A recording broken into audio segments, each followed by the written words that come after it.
Hello guys, welcome back to Dark Angels Intuitions. Welcome back to my channel. Welcome back sa mga palaging nag-aabang ng mga readings ko. Okay, new subscribers, thank you for subscribing my channel. Welcome to my channel. And sa mga bago pa lang nanonood ng video na to, welcome to my channel. Hope you like what I'm doing here. So I'm going to do another reading, general love reading for the collectives.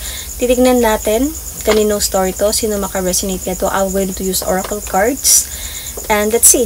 Okay, so hindi lahat maka-resonate sa reading na to, okay? Takes what resonates and leave the rest. And this could be a vice versa. Put yourself in a situation kung saan kayo naka-resonate. And this is a timeless reading. So kung kailan nyo ito mapanood, if naka-resonate kayo, then this might be for you. Thank you sa mga nagsishare, nagla-like, nagko-comment. I really do appreciate your comments, guys. Whether it is are negative or positive, but thank God, almost lahat naman positive yung mga nababasa ko. I'm reading your comments, guys, actually. So anyway, let's start. This is an Island Time Wellness Oracle card. Let's see for a situation. What is happening right now? What is happening right now? Lightning. So sudden change, shocking news, surprise, what is this? Upheaval, transformation. So parang changes lang yung mostly na nakikita ko dito. Siguro may changes sa person mo, sa relationship ninyo. So let's see. Let's see first this one. Let's see another situation from another oracle card.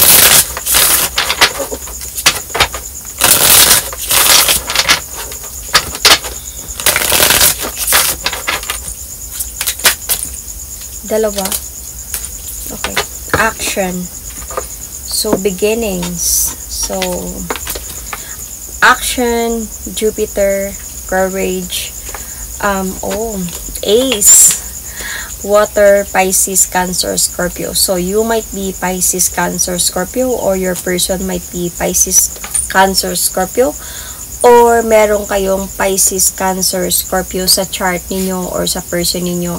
Check your placement, guys, as always, okay? So, action might be, kailangan may lakas na loob, courage, dito might be to change, to accept, to forgive, towards a new beginning.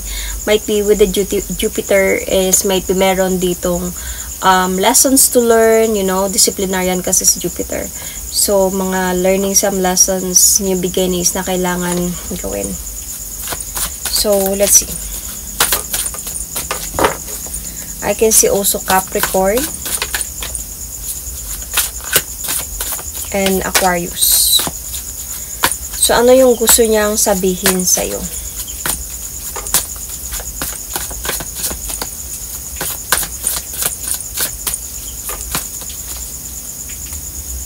Pili na lang ako. Babalik ako para isatama ang lahat. Okay, so si X to.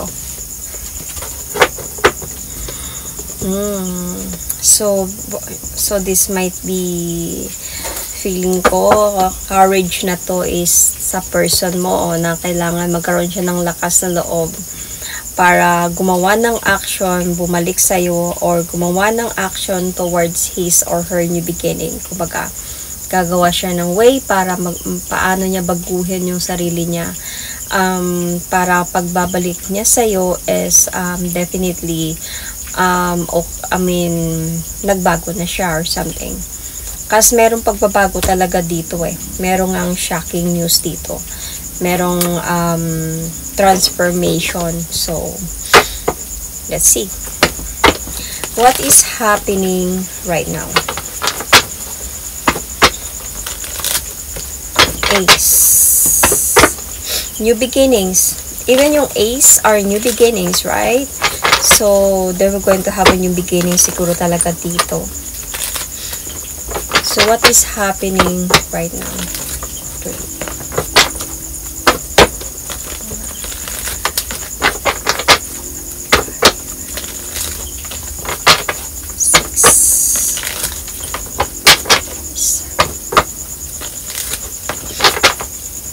what is happening right now. New beginnings. See, I said right, you might be dealing with Capricorn. Capricorn sign is here. So anyway, kaya siguro kailangan dito ng action, ng courage, because might be yung person mo, gusto niya na mag-offer sa iyo ng new beginning. Pero parang nasa ano pa siya, confusions. Kaya ko ba baguhin yung sarili ko? Kaya ko bang magbago? Kaya ko bang ayusin yung sarili ko? Kaya niya ba akong tanggapin kung sakaling naayos ko na yung sarili ko? Pero nandito siya kasi sa point na merong transformation talaga sa kanya dito with the Devil card. This person is having a transformation in life. Binabago niya yung sarili niya. Sa mga nagawa niya before this time, binabago niya yung sarili niya. Dahil gusto niya na nga talaga na magkaroon kayo ng peaceful na pagsasama, maayos na kayo. Kumbaga, hantong na kayo sa point na wala nang problema na mangyayari. Balance connection, kasi pinagsisihan niya talaga yung mga nagawa niya sa'yo before or recently. Kaya bumabalik siya sa'yo ngayon, or baka he is trying to come back to you because nasa point pa siguro to siya ng pag-uumpisa pa lang ng pagbabalik. So yeah, kasi naghiwalay talaga kayo nito, nag-away kayo nito before, kaya kayo naghiwalay. So tignan natin,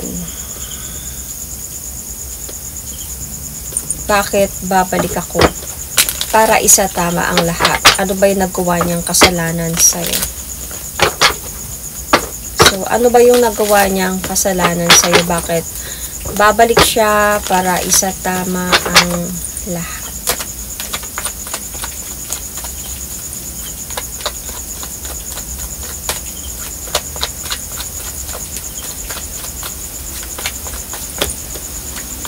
Ang dami.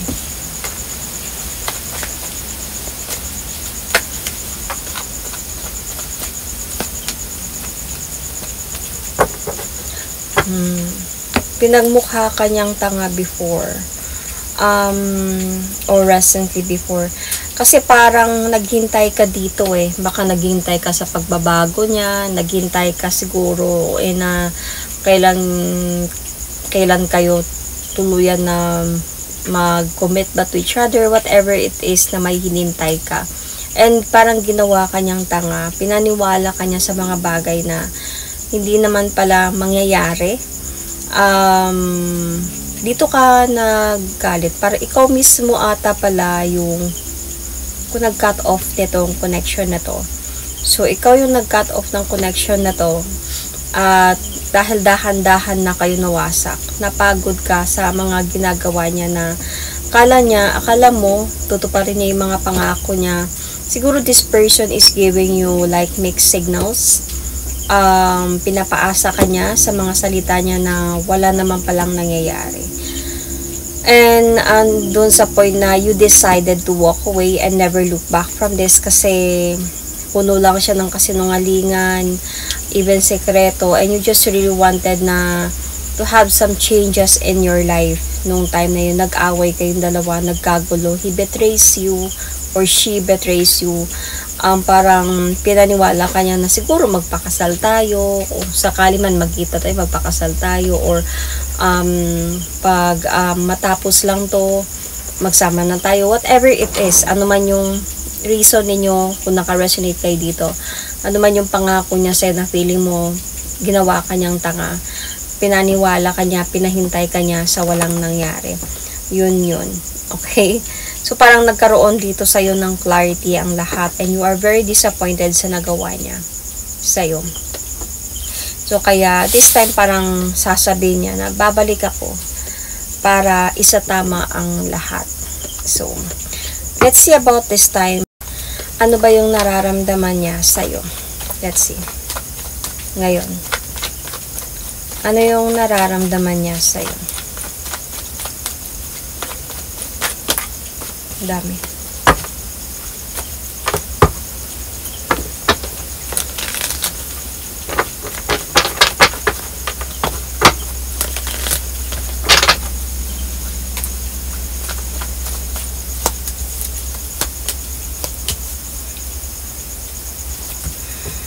Okay. Gusto niya na magkaroon ng pagbabago dito sa pagsasama ninyo. Madami na pala kayong pinagdaanan nito. Ibig sabihin, matagal na kayo nito. Tumagal kayo nito, kumbaga. Ngayon, parang pinagsisihan niya talagang lahat ng nangyari yun. So, gusto niya ng changes this time with you.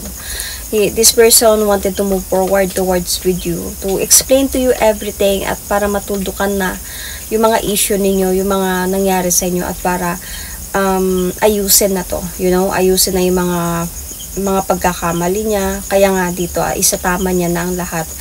So, parang nag-aantay lang siya talaga ng right timing kung kailan niya to gagawin, kung kailan niya to kung kailan siya babalik. So, there is some of you might be married with this person as well. Might be, nakita ko yung marriage card dito. So, might be some of you are married with this person na nag-iwalay lang before. So, babalik siya para isatama ang lahat. So, this time parang feeling niya, gagawin ko to. Kailangan ko lang ng lakas na loob. Kailangan ko lang talaga ng right timing, right sign na nagagawin to. Kasi sobrang pinagsisihan niya, nalulungkot siya actually. Nandyan pa yung pagmamahal niya para sa'yo, hindi pa nawala yun. So, yun yung feeling niya ngayon na mag-move forward siya talaga towards with you, to talk to you. Na mag-offer talaga siya sa'yo ng new beginning. It's just that, nasa point pa din ata siya ngayon ng transformation sa buhay. So, might be hindi siya sure kung prepared na ba siya, kung tatanggapin mo ba siya, kasi ikaw yung nag-cut off nito before. So, kung prepare ka na ba, tatanggapin mo ba siya, hindi siya, maraming confusion sa kanya na kaya niya ba to, kaya niya ba talaga na panindigan tong pagbabago na to, na hanggang sa pagtanda ninyong dalawa, kayo pa din yung magkasama. So, medyo nasa point pa kasi siya na new beginnings nga. Pag-umpisa pa lang siya dito ng transformation. Pero willing siya gagawin niya to. So, let's see about you. Ano naman yung ano yung nararamdaman mo ngayon sa mga nangyayari sa inyo? So, anyway, I can see here Libra, okay? Gemini, Virgo, yeah, Taurus, fire signs as well, Leo. Anyway, ano naman yung nararamdaman mo ngayon dito sa person mo?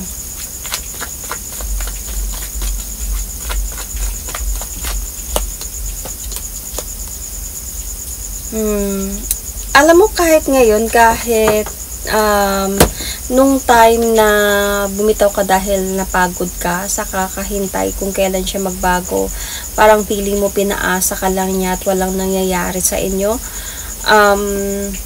this time, ganun, kahit wala na kayong dalawa, parang umaasa pa din siya na one day marirealize niya din yung halaga ko, marirealize niya din na importante din ako or kami sa kanya.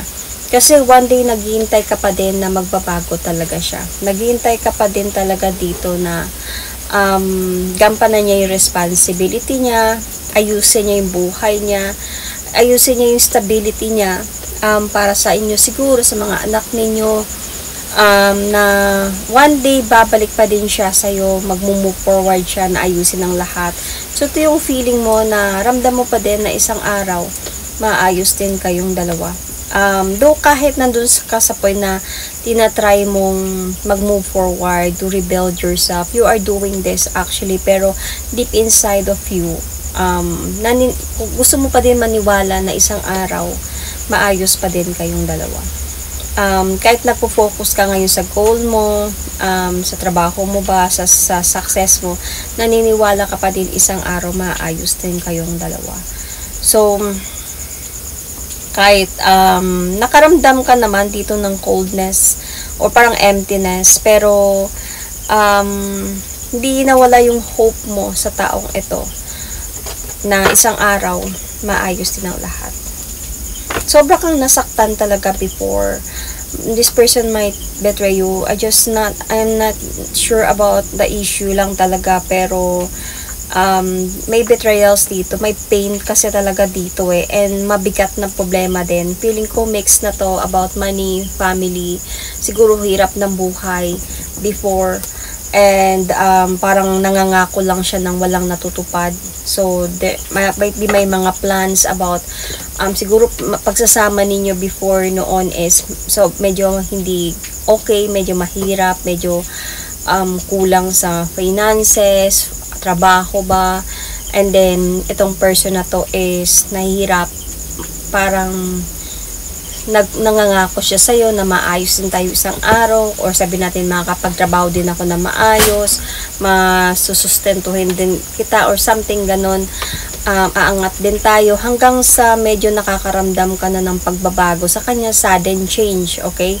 Nandito sa lightning, sudden change, so nakaramdam ka dito ng pagbabago sa kanya. And then, dahan-dahan kayong nawasak ng person na to, na nakaramdam ka na parang pinaasa ka lang niya na magbago siya, pinaasa ka lang niya na magkaaroon siya ng magandang trabaho. We never know kung ano yung ginagawa niya before, baka umiinom ba siya, or babae ba siya, o barkada ba, or something, saan kayo naka-resonate, pero walang nagbago, kaya ikaw mismo nag-cut off nito. So kaya nangyayari to. So nung time na to, present situation, dito niya na-realize na babalik ako para isatama ang lahat this time, kaya ginagawa niya na to. Okay, so let's see more about this. Might be you are married with this person.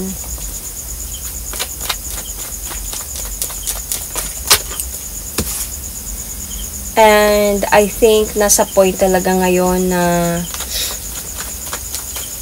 napapa-challenge yung person mo this time. Napapa-challenge siya about sa pagkakaayos ninyong dalawa. Bakit? Kasi umalis na siya before Umalis siya nung time na pinutol mo yung sitwasyon or pagsasama ninyo. Umalis siya emotionally. Nung time na napagod kayo sa isa't isa sa away, mga anumang gulo na nangyari sa inyo.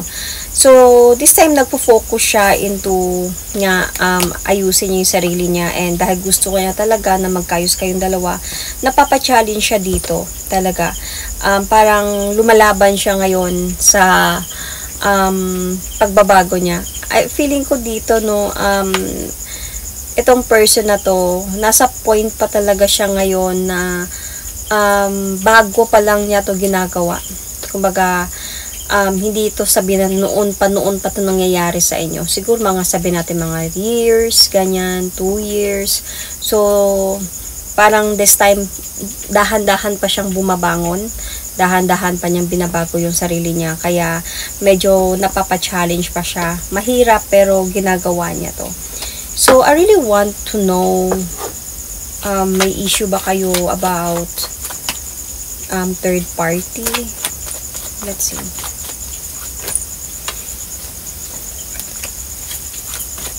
Kasi, bakit ganito, napapa-challenge siya? Kasi nga dito sa oracle card is action, have courage, learn from your mistakes. So, discipline yourself. So, towards new beginning. Kaya, nakita ko na hindi madali to para sa kanya.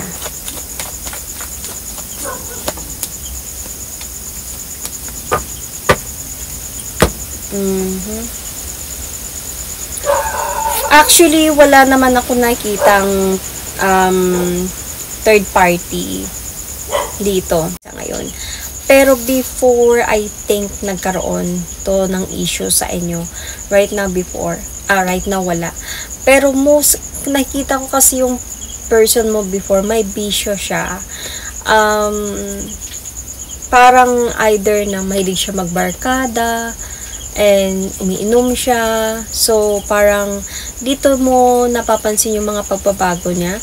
And napagod ka kasi dito napagod ka sa mga nangyayari sa ginagawa niya. Yung para bang hindi mo na na-appreciate yung pagsasama na to dahil sa mga vision niya. So, pwedeng sabihin na natin na nanunugal siya. Pero wala naman ako actually dito nakitang sugal. Could be, okay, depende kung saan kayo naka-resonate. Pwedeng nanugal siya, na umiinom, nagbabarkada. Of course, kasabay na doon yung mga tukso. Okay, pero like third party, like serious na meron talagang kinakasama siyang iba other than yung hindi ko naramdaman yun dito sa reading na to. Nasabay yun siya sa mga vision niya before, sabay siguro sa tukso ng mga kaibigan. Kasi before nagtry ka pa talaga na maging strong, na maglakas loob, na kaya pa to, this is really a part of our life. Siguro isang araw maayos din kami lahat at pinapakita mo siguro sa mga kilala ninyo na we're still okay. Nangako siya sa akin, ayusin niya din ng lahat, hanggang sa dahan-dahan na itong parang feeling mo lagi niya nang ginagawa. So dito na kayo nag-start na, dito na yung dahilan kung bakit kayo naghiwalay. Kahit nung nandyan pa siya sa'yo, ano na kayo sa money, siguro baka noon, ikaw yung naghahanap talaga ng way, para sa inyo, tinutulungan mo ba siya, or humahanap ka din ba ng paraan, nagpapakatatag ka dito para sa inyo, dahil umasa ka nga na magbago siya. Hanggang sa siguro dumating na sa point na nagkaroon na ng mga tukso, kahit kayo pa. Pero sabi ko nga, hindi ito ganun ka issue yung tukso dito. Pero yung naging issue sa inyo before yung bisyo ng person mo. So ito yung dahilan kung bakit siya dahan-dahan na nagbago, and bakit kayo humantong sa ganitong sitwasyon.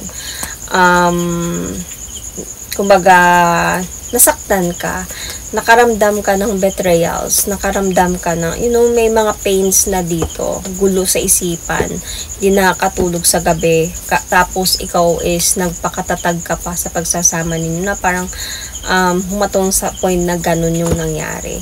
Kaya pala, itong person na to, this time sa pagbabalik niya, siguro nahihiya siya kasi kaya wala siyang courage na lumapit sa'yo at sabihin na ayusin natin to, because sa mga nagawa niya sa'yo before.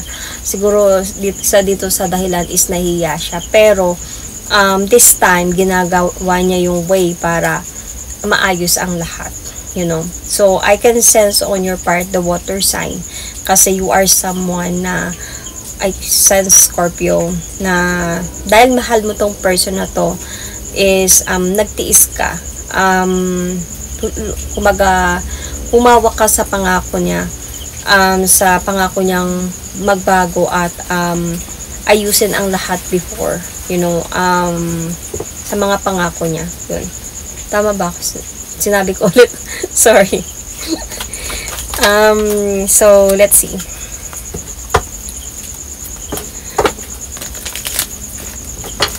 Ano yung pwedeng mangyari sa inyo about this ngayon na bumabalik siya? Okay? Tuluyan ba talaga siyang bumalik at tatanggapin mo siya? At tuluyan kayo magkaroon ng new beginning? Kasi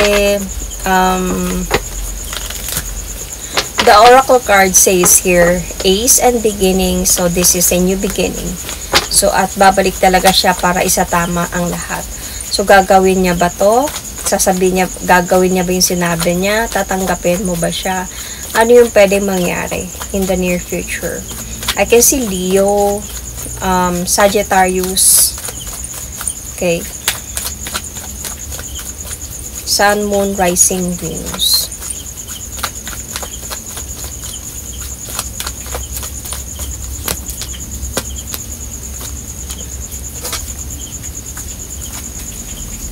So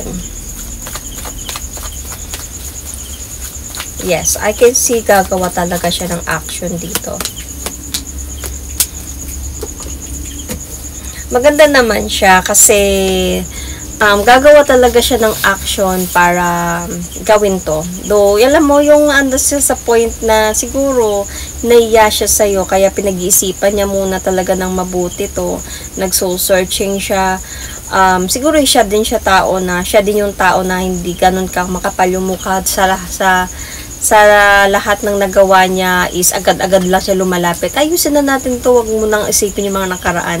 Siguro hindi din siya yung taong ganon. Siguro meron din siyang hiya, sa mga nagawa niyang kasalanan sa'yo. Sa mga hirap na dinanas mo before sa pagsasama ninyo, na naniwala ka sa kanya, yet siya nagpariwara lang siya, So, pero andito nga sa point na pinag-isipan niya talaga tong desisyon na to.